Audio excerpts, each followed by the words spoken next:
Idukki block panchayat vice പ്രസിഡന്റിനെതിരെ UDF കൊണ്ടുവന്ന അവിശ്വാസ പ്രമേയം പാസായി. ഇതോടെ ഇടുക്കി ബ്ലോക്ക് പഞ്ചായത്തിൽ UDF ഭരണം പൂർണ്ണമായും പിടിച്ചെടുത്തു. LDFിലെ ഒരംഗം വിട്ടുനിന്നു.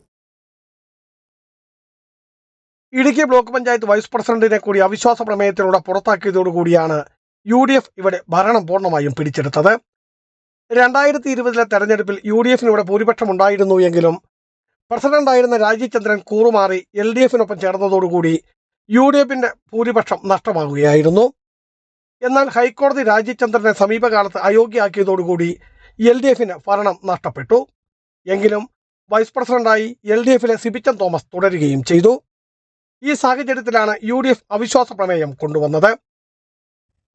Idukki block panchayat vice president Shri Sibichan തോമസിനെതിരെ UDF കൊണ്ടുവന്ന അവിശ്വാസം പാസ്സായി.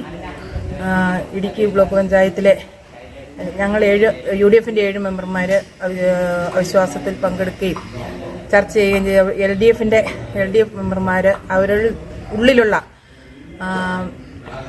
ചർച്ച ഭിന്നത മൂലം അവർക്ക് എല്ലാ മെമ്പർമാർക്കും ആ ചർച്ചയിൽ അവിശ്വാസ പ്രമേയ ചർച്ചയിൽ പങ്കെടുക്കുവാനായിട്ട് സാധിച്ചില്ല. അവർ അവിശ്വാസ പ്രമേയം എതിർത്ത് സംസാരിച്ച് ചർച്ചയിൽ പങ്കെടുക്കുകയും ലാസ്റ്റ് വൈസ് പ്രസിഡന്റ് രാജി നൽകുമെന്ന് പറഞ്ഞ് ബഹിഷ്കരിച്ച് ഇറങ്ങിപ്പോകുന്ന ഒരവസ്ഥയാണ് ഉണ്ടായത്. അങ്ങനെ ഞങ്ങൾ UDFിൻ്റെ 7 മെമ്പർമാർ അവിശ്വാസ പ്രമേയത്തെ അനുകൂലിച്ച് വോട്ട് ചെയ്ത് സിബിച്ചൻ രാജീവ് അയോഗ്യയായ ഡിവിഷനിൽ ഉപതെരഞ്ഞെടുപ്പ് അടുത്ത മാസം നടക്കും. ഇതൊഴിച്ചാൽ UDFിന് 7ഉം LDFിന് 5 എന്നതാണ് ഇവിടെ കക്ഷിനില. ഇന്ന് നടന്ന അവിശ്വാസ പ്രമേയ ചർച്ചയിൽ UDFിലെ 7 പേരും ഹാജരായി. എന്നാൽ LDFിലെ 4 അംഗങ്ങളാണ് ഹാജരായത്. പ്രമേയത്തിന്മേൽ ചർച്ച തുടങ്ങുന്നതിന് മുൻപ് വൈസ് പ്രസിഡന്റ് സിബിച്ചൻ തോമസ് രാജി സമർപ്പിച്ചു എങ്കിലും നടപടിക്രമങ്ങൾ ആരംഭിച്ചതിനാൽ പ്രമേയം ചർച്ചയ്ക്കെടുക്കുകയായിരുന്നു.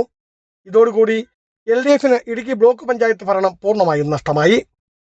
വൈസ് പ്രസിഡന്റ് സ്ഥാനത്തേക്ക് നടപടിക്രമങ്ങൾ പൂർത്തിയാക്കി സമീപ ദിവസം തെരഞ്ഞെടുപ്പ് നടക്കും. UDFിലെ അഡ്വക്കേറ്റ് എബി തോമസ് വൈസ് പ്രസിഡന്റാകും. ഇന്ന് നടന്ന അവിശ്വാസ പ്രമേയ നടപടികളിൽ ഇടുക്കി ജില്ലാ പഞ്ചായത്ത് സെക്രട്ടറി PK സജീവ് അധ്യക്ഷനായിരുന്നു. ബിജു വൈശൻ പറമ്പിൽ, ഇടുക്കി വിഷൻ ന്യൂസ്, ഇടുക്കി.